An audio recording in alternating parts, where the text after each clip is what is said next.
Magandang araw po sir. Ito po yung aking activity 1 para po sa digital system. Ang napili ko po ay i-present ay ang pag-testing po ng hard drive. Ang purpose po ng pag-testing ng hard drive to see if your hard drive are healthy or failing. Pangalawa po, see if hard drive are overheating. At ang pangatlo po ay get certain hard drive problem automatically fix. At ang pangapat po ay hard drive usage in its lifetime. Meron po akong tatlong presentation para po sa pag-testing ng hard drive. Subalit napakarami po ito, meron po akong tatlo na napili. Ito po ay yung paggamit ko ng run command. WMAC space disk drive space get space status comma space model. Ang pangalawa po ay Windows check disk. At ang pangatlo po ay ang pag-download po ng Sentinel. Ang mga key feature po ng HDD Sentinel: health monitoring, performance monitoring, temperature monitoring, alert and notification, disk testing and service scan, lifetime prediction, support all storage type. Ito po ay napaka-useful po sapagkat maiwasan po natin unexpected data loss by detecting problem early. Pangalawa po, help you decide when you replace or backup your drive. Pangatlo po ay give detailed insight into drive condition beyond what Windows alone provides. Ito po yung aking presentation para sa tatlong napili ko po. Una po ay ang paggamit po na CMD.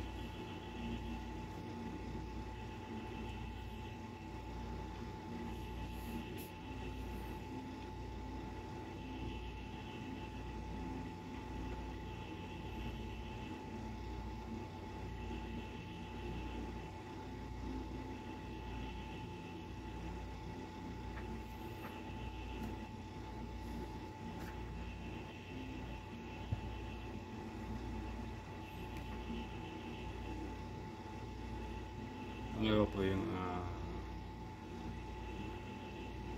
sa drive C po.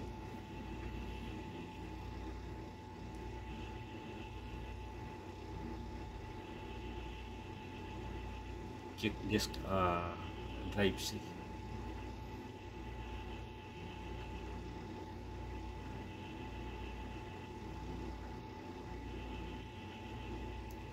At ang pangapat po ay pag-download po ng HD Sentinel.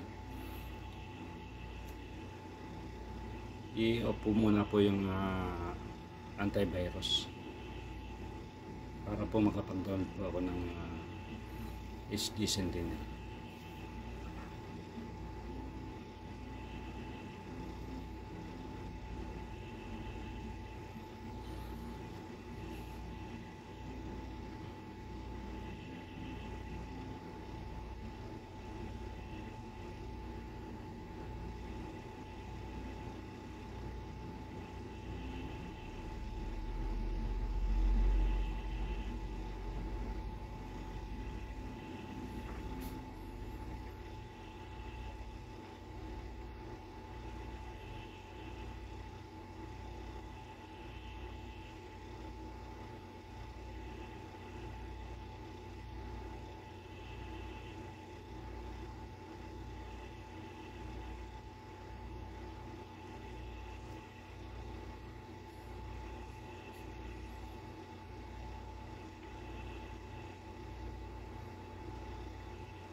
Ito na po sa ring interface ng HD Sentinel.